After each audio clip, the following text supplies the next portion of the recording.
These failings, identified by investigative journalists, not only let my mother down and my family down, they let the public down too. August 31st, 1997 marked a tragic turning point that stunned the world. Yet decades later, while organizing personal archives at Highgrove ahead of taking the throne, King Charles located an item totally overlooked by historians, Diana's worn leather riding journal from that final summer. Hidden within its pages wasn't a scandalous secret, but a series of private entries written just weeks before Paris. They detailed her desperate, undocumented hope for a peaceful friendship with Charles, for the sake of their sons, a mature path forward that was tragically cut short, leaving the new king stunned by the future that never was. What he found inside didn't simply break his heart, it forced him to rewrite the history of their final days and confront the haunting decisions that can never be undone. If you're ready to hear the full story, comment 1 and subscribe immediately.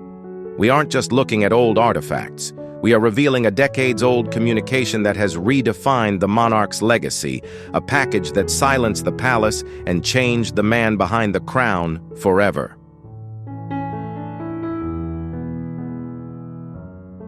The morning of March 15, 2024, began with the disciplined silence that defines life behind the gates of Buckingham Palace. King Charles III sat alone in his private study, immersing himself in the red boxes and constitutional papers that demanded his immediate attention. The weight of the crown, both a literal and figurative burden since the late Queen's passing, rested heavily upon him, and he found a fleeting sense of solace in the quiet, solitary routine of addressing the day's correspondence. Sir Clive Alderton, his private secretary, tapped gently on the door and entered with the Morning Post. Amidst the usual stack of diplomatic bags and state papers sat a peculiar small package encased in weathered blue wrapping. One glance at the address label stopped the king in his tracks. The graceful looping cursive was impossible to miss, a signature style he knew instantly despite the passage of time. "Your Majesty," Alderton murmured, noticing the color suddenly draining from the monarch's face. "Shall I have security screen this first?" Charles shook his head, a slight tremor in his hands as he reached out for the object. "No. Leave me, please, and ensure that I am not disturbed." Left alone in the quiet study that had witnessed a lifetime of his most difficult choices, Charles took a breath and carefully began to peel back the wrapping. Inside lay Diana's jewelry box, not the vault of glittering state pieces she wore for the cameras, but the modest private collection she kept in her apartment at Kensington Palace. The mahogany chest was exactly as he remembered it, elegant and understated with the Spencer family crest etched in gold upon the lid. Attached to the box was a single envelope bearing his name in the unmistakable sweeping script of Diana herself. His heart pounded against his ribs as he opened the envelope. Inside lay a single sheet of cream-colored stationery dated August 29, 1997, written just 2 days before she died. "My dearest Charles," the letter began, and suddenly the king's vision blurred with tears he had refused to shed for decades. "If you are reading this, then I am gone, and you finally understand the one thing I have always known.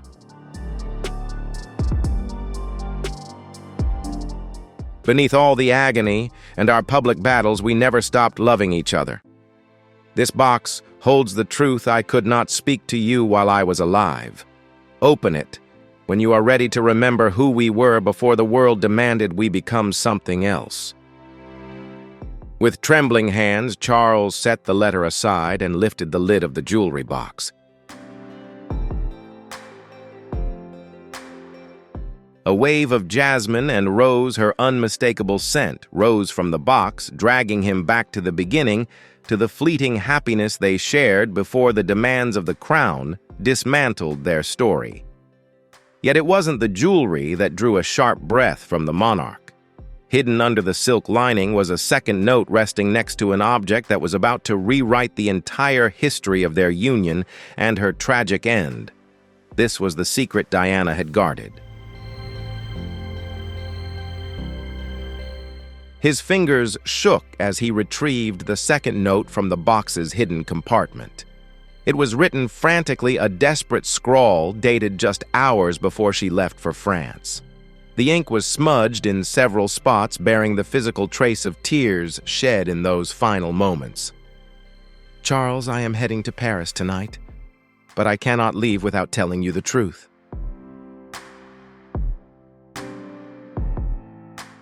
The child I lost in December 1985. It wasn't James's. It was yours. It was our third baby, our daughter." The confession hit Charles like a punch to the gut. He clutched the mahogany wood for support, fighting for air. A daughter, a child of his own flesh and blood that he never knew had been part of their story. Diana had borne this burden in isolation for more than 10 years. Through the acrimony of their split and the relentless media storms, she had guarded this truth. He forced himself to read on. "I couldn't bring myself to tell you then. You had become so distant, so unreachable after Harry was born. You had already decided our marriage was a failure, and I couldn't bear the thought of trapping you with another child you might come to resent. But I loved her, Charles. For the 3 months I carried her, I loved her with every fiber of my being." The king's vision blurred completely as tears finally broke through, streaming unchecked down his cheeks.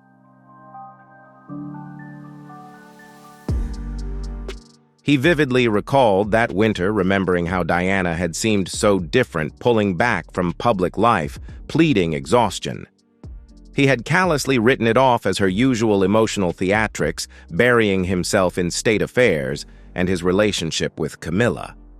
"I named her Elizabeth Rose," the letter disclosed, "in honor of your mother and my middle name. I held a small private service at Althorpe.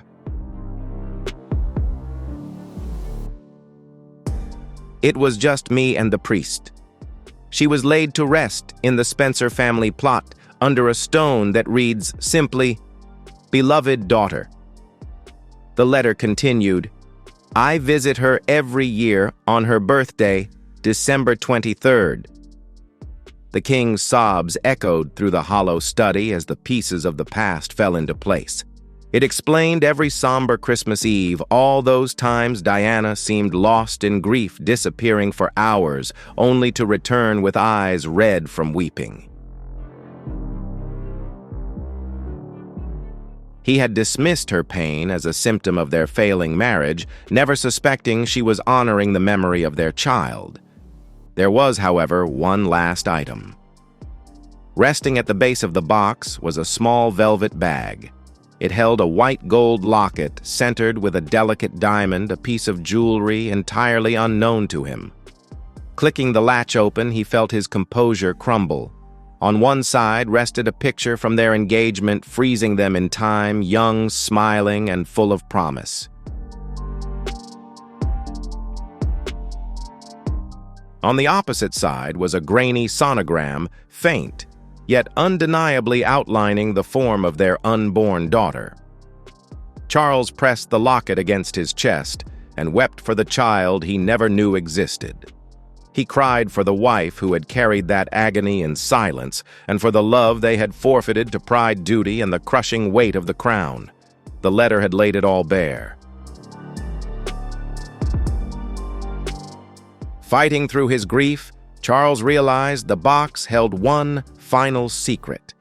Hidden directly beneath the locket was a heavy envelope bearing the words, "Read this last," written in Diana's careful hand.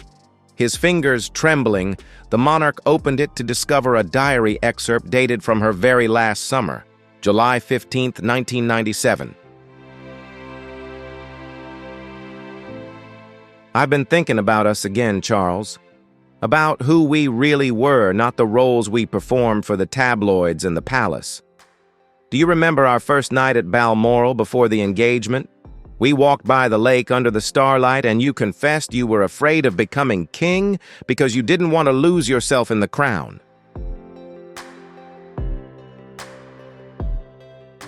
I promised I would be the one to remind you of your true self. The memory was etched in Charles's mind. It was one of the few times he had truly let his walls down with her confessing his anxiety about the weight of the throne. She had squeezed his hand and vowed that she would always see the human being, not just the monarch. It's hard to believe that decades later, King Charles would stumble upon such a deep truth inside her forgotten keepsake. How does this make you feel? Drop a 1 below if you found this moving, or a 0 if you didn't. Fuss. I let you down, didn't I? Diana wrote. I became so buried in my own grief and my hunger for affection that I lost sight of my vow to you. I waged war on you when I ought to have battled for you. I aired our intimate difficulties to the public instead of shielding the life we had created. The monarch felt his chest constrict as he read the lines. This wasn't the public image of Diana. She was neither the martyr nor the damaged spouse. Instead, here was a woman taking ownership, revealing an introspection he hadn't realized was there. The honest truth, Charles, is that my love for you never died. Even during my time with others, even when I exposed Camilla to the press, even in my deepest rage, underneath everything you remained the man I selected, the man I vowed to love, and the father of my sons.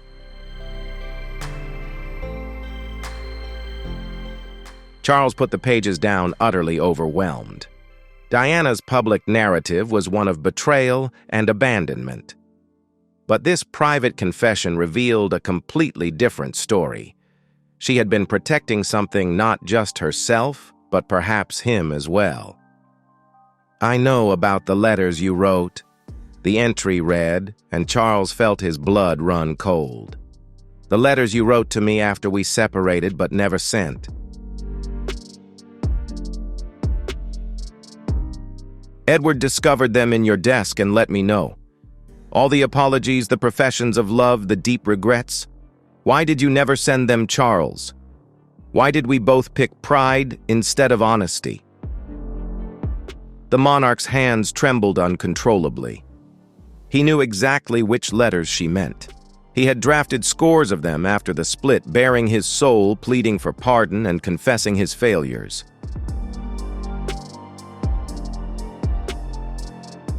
Yet on every occasion, the burden of responsibility and royal etiquette prevented him from mailing them. Then he reached the night Diana decided to come back. The diary entry, written just weeks before she passed on August 10, 1997, read, I've made up my mind. I am breaking it off with Dodie. None of it was ever genuine. It was merely another effort to spark your jealousy to show I could survive. But I can't walk away from us, Charles. I don't want to.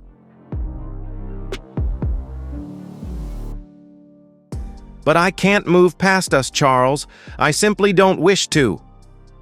The king read with growing shock as Diana unveiled the reality of her connection with Dodi Fayed. The love affair that had captivated the world, appearing to confirm she had found bliss apart from him, was actually a sophisticated performance. Dodi is a decent man, she admitted, but he isn't you. No one else could be you. The way you laugh at your own terrible jokes, the way you talk to your plants as if they were old friends, the way you hold our sons as if they were the most precious things on earth. That is the man I loved, and that is the man I want to return to.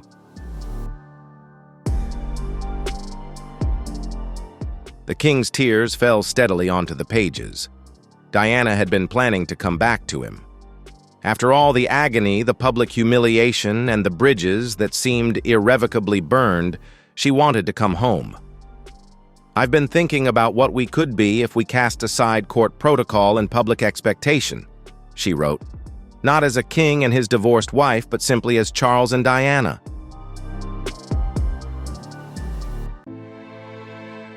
Two imperfect humans who faltered but never ceased to love one another.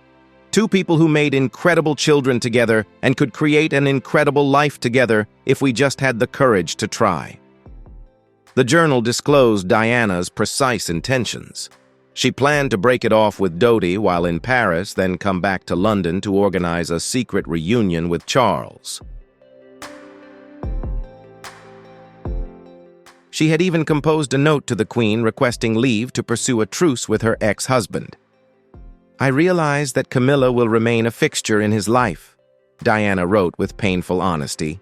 "I have come to terms with that.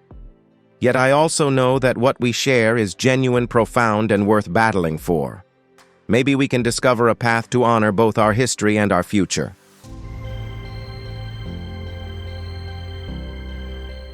Maybe we can construct something new from the ruins of what we broke.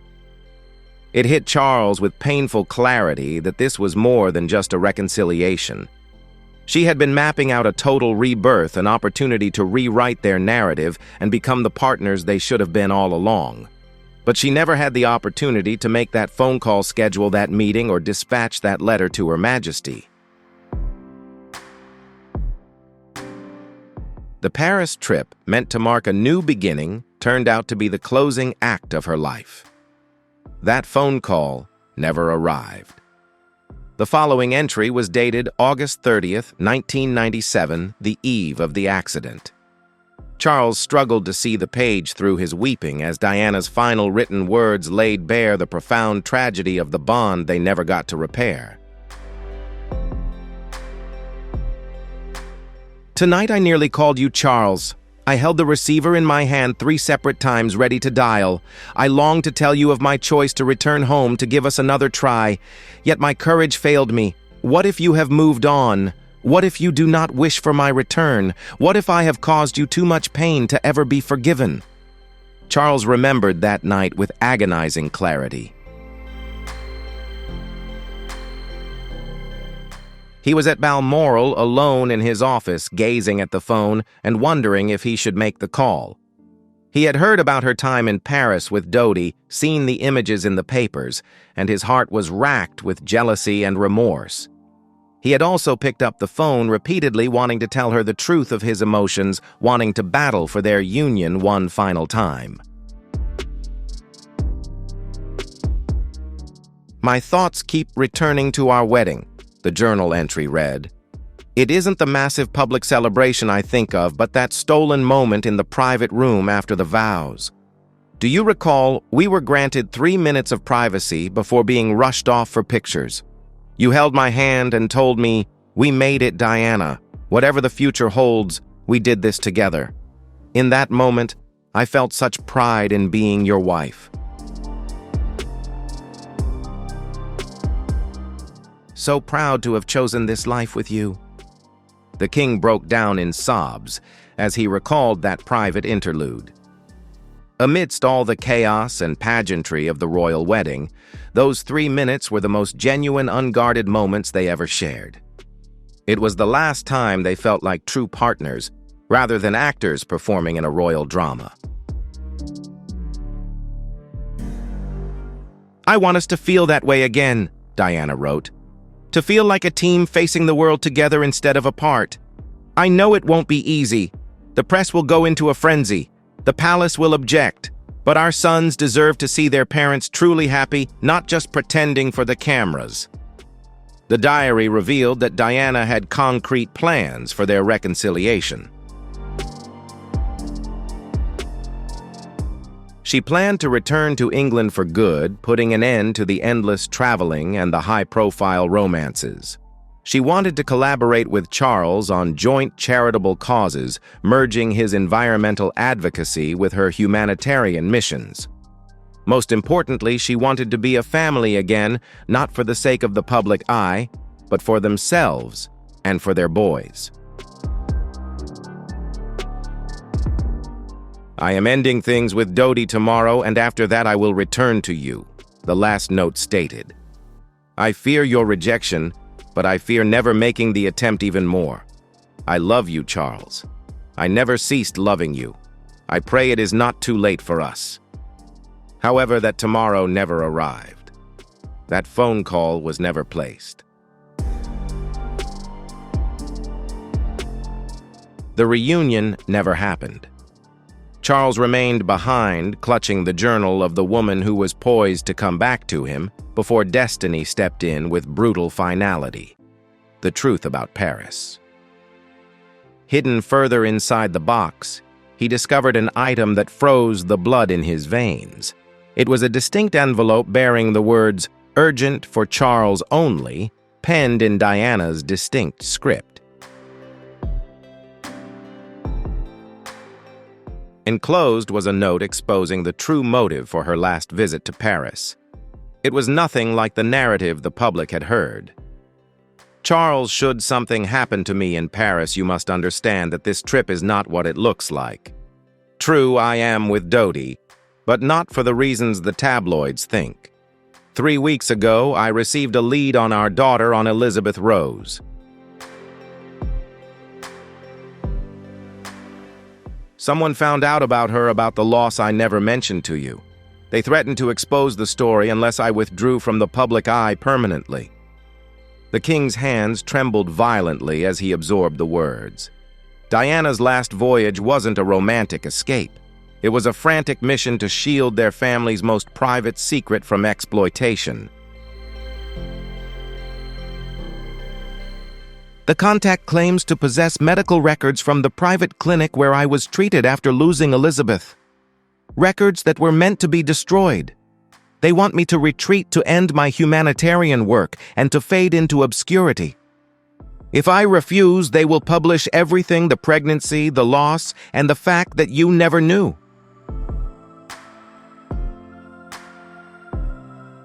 They will paint you as an indifferent and cruel husband who turned his back when his wife needed him most." With every word, the realization hit Charles. Diana's final months were never about moving on without him. She had been trying to protect him, to safeguard the dynasty, and to shield their sons from a scandal that could shatter everything. "I informed them that I needed time to consider their request," she wrote. "Paris acts as my shield, a space to think, to plan, and to protect what we created, no matter how flawed that creation might be." The letter revealed that Diana was secretly working with palace security, trying to trace the individual who had leaked her medical history. She was convinced the threat originated from within the royal family itself, from someone who wanted her silenced. "Dodie knows nothing," she wrote. "He thinks this is real. I hate deceiving him, but the truth is every moment I spend with him I'm thinking of you. I'm thinking about coming home, about facing this together." Charles broke down. She hadn't died chasing a new romance. She died protecting her family.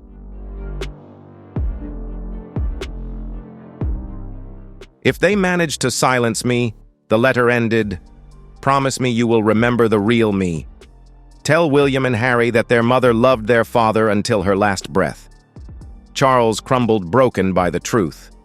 Diana didn't just die in a tragic crash. She died carrying the burden of a secret she held to save everyone. The secret meeting never happened. The last part of Diana's concealed files unveiled the most devastating reality. A confidential meeting was set for the day following her arrival from Paris. It was intended as a private reconciliation organized discreetly and bypassing all royal protocol. Included in the documents were copies of the notes Diana had sent to trusted go-betweens to coordinate the meeting in absolute secrecy. September 1st, 1997. Meeting arranged for 3:00 p.m. at the private chapel, Windsor Castle. A handwritten note read, "Sir Robert Fellows has agreed to assist. Charles has been notified via private channels and has agreed to attend. No staff, no security, no records, just the two of us." Charles's heart ached. Sir Robert, acting as the Queen's confidential advisor, had actually flagged him down in late August regarding a sensitive ultimatum Yet that fateful sit-down was doomed never to take place. Diana perished mere hours before her scheduled flight back to London. Buried within the classified files was a handwritten peace treaty she had planned to present. Charles scanned the pages, his composure cracking, as every ink-stained word dissolved a decade of bitter rivalry and media-fueled distortion. Charles I realized I've lost the privilege to ask for amnesty after the hurricane I forced you to weather. The draft commenced. I am painfully aware that I turned our private struggle into a global spectacle inflicting damage that seemed irreparable. Yet I sense that beneath the wreckage of our hurt and the weight of the crown, a raw, undeniable truth still survives, something that we are obligated to salvage.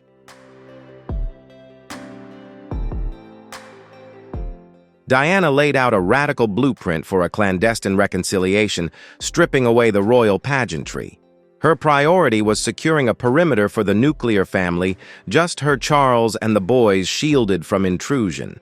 She offered a shadow endorsement of his environmental crusade, yet the document's true shockwave was her willingness to initiate a total media blackout, voluntarily vanishing from the world stage if it meant salvaging their fractured union.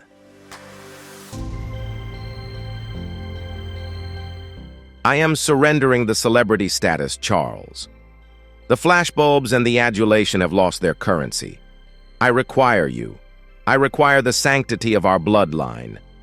I am begging for a retake to finally embody the partner I failed to be initially. As Charles absorbed the manifesto, the sting of suppressed grief blurred his vision. She had engineered a trajectory grounded not in royal fantasy, but in raw, redemptive mercy. A partnership resurrected from the ashes of trauma. Then came the devastating closer. I acknowledge your devotion to Camilla is absolute, and I have made peace with that reality. Yet I remain convinced our shared legacy is a rare commodity worth preserving. Perhaps we can architect a modern dynamic together. Perhaps affection outweighs ego. Diana was prepared to partition his loyalty, grant absolution, and hit reset. Tragically, destiny issued a permanent veto. That aborted summit possessed the power to overhaul the monarchy's entire timeline. It offered a script defined not by tragedy, but by radical salvation, a truce, and an unprecedented resilience. The existence of the audio tape, however, fractured his resolve. Buried deep within the jewelry case, Charles unearthed the artifact that made his pulse flatline. A solitary cassette tape bearing a stark handwritten directive for Charles strictly private. His fingers fumbled as he slid the plastic cartridge into the vintage deck, a relic usually reserved for rehearsing state addresses. Diana's vocals permeated the silence, intimate and haunting, creating the illusion of her physical presence. This wasn't the media darling, the curated icon. This was the raw, unpolished Diana whispering her truth from the solitude of her sanctuary merely 48 hours prior to the tragedy.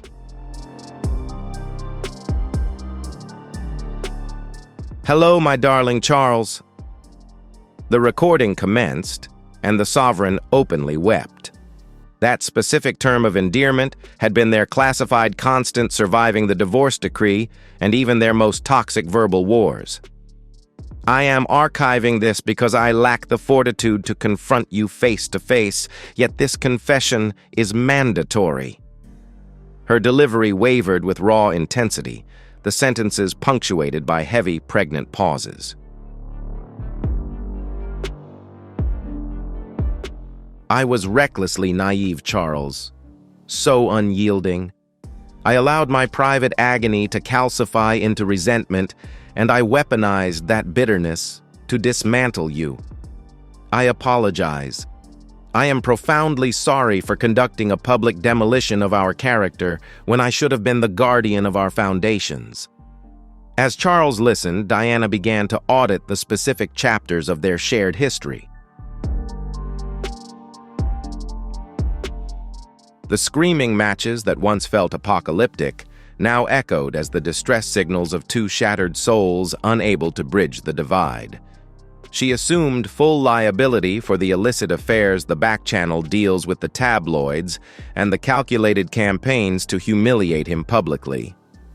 The brutal reality, she confessed, is that every time I launched an offensive, every time I engineered a scenario to provoke jealousy or rage, it was simply because I was still fighting for the survival of us. It was a maladaptive form of combat, yet the origin was pure affection. I never possessed the skill set to detach from you, Charles. I simply never figured out how to terminate the love. She recounted the serenity of Highgrove mornings, describing him narrating stories to the heirs, fleeting snapshots of authentic joy that were eventually buried under the avalanche of royal protocol and screaming tabloid headlines. Then came the flashback that annihilated his composure. "Do you recall the night Harry arrived?" she whispered. "You cradled him and wept openly. You declared him flawless, that we were a flawless unit. I replay that scene constantly, the sensation of being a genuine family rather than a dynastic obligation." The recording concluded with her voice fracturing. "Perhaps I've missed the deadline. You might be emotionally depleted, fully entrenched with Camilla, but I was compelled to make this final bid.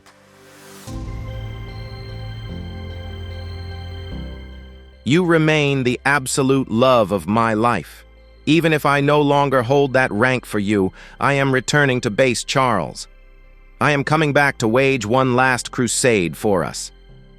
The audio abruptly severed, leaving Charles convulsing in grief, shattered by the intel that she was actively strategizing a reconciliation the moment fate executed its most savage twist imaginable, the monarch's final solitary tears.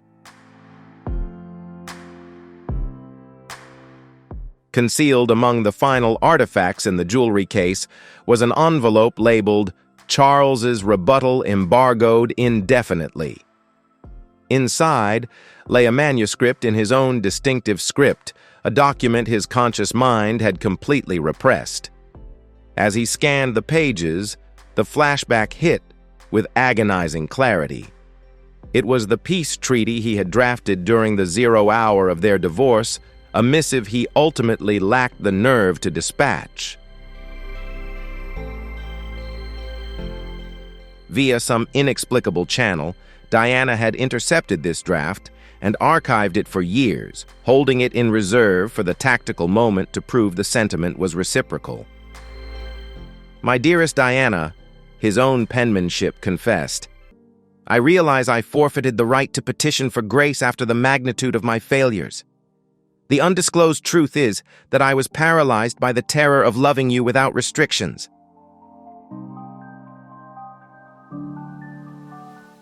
You were incandescent, possessing a raw vitality and an innate capacity to resonate with the masses that I lacked.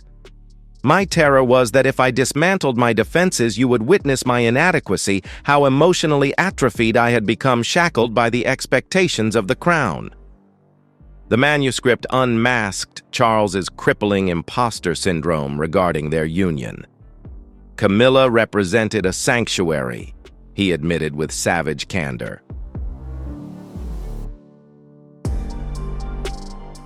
"She levied no emotional tax that I was unable to pay. You, however, commanded the absolute maximum. You required a consort capable of mirroring your colossal emotional bandwidth, a strategic ally in your campaign to revolutionize the globe. I was simply too terrified to audition for that role." At the footer lay a heavily redacted postscript. "If you ever entertain a reboot, if you believe we can engineer a superior architecture from the rubble of our demolition, I will dedicate my remaining tenure to earning the title I forfeited."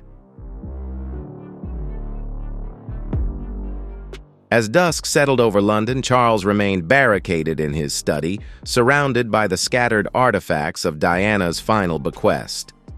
The jewelry case had acted as a time capsule, forcing a confrontation with the man he used to be the partner he failed to manifest, and the connection severed by ego and fear. The final piece of evidence was a never-before-seen photograph, a candid, unguarded snapshot captured during their honeymoon isolation at Balmoral. The lens captured them hiking lakeside, hands clasped, sharing a rare, unguarded laugh.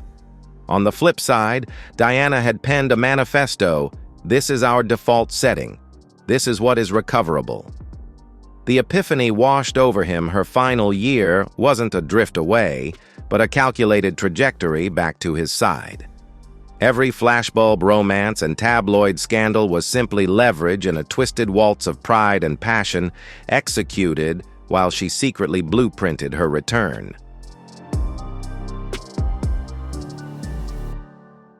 He contemplated the alternate timeline where their daughter Elizabeth Rose was currently 27. He visualized a young woman fusing Diana's incandescent empathy with his own steely resolve, a living diplomatic bridge spanning the chasm between the palace and the populace. As darkness claimed, the study, Charles executed a final decree to sanctify that lost future.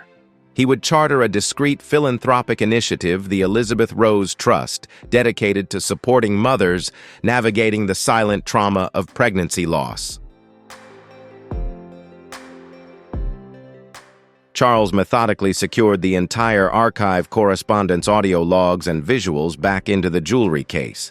It was now his most guarded asset, the tangible verification that their union was authentic, worth the warfare, and resilient enough to transcend their most catastrophic failures. Turning to exit the study, Charles murmured into the vacuum of the room, "I would have said yes, Diana."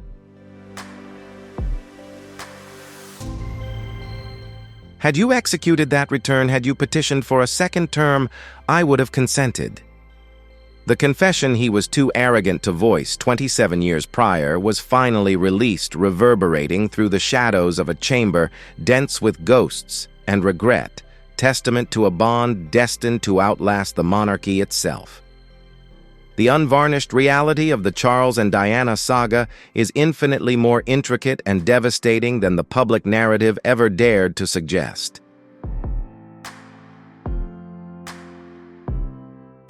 Diana's ultimate bequest transcended mere gemstones.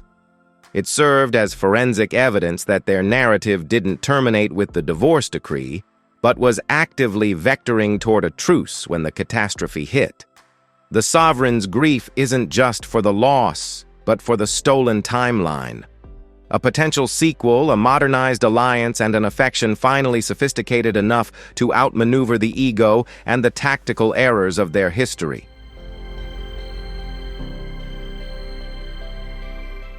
Charles unearthed the reality that Diana had navigated their most classified crises in solitary confinement.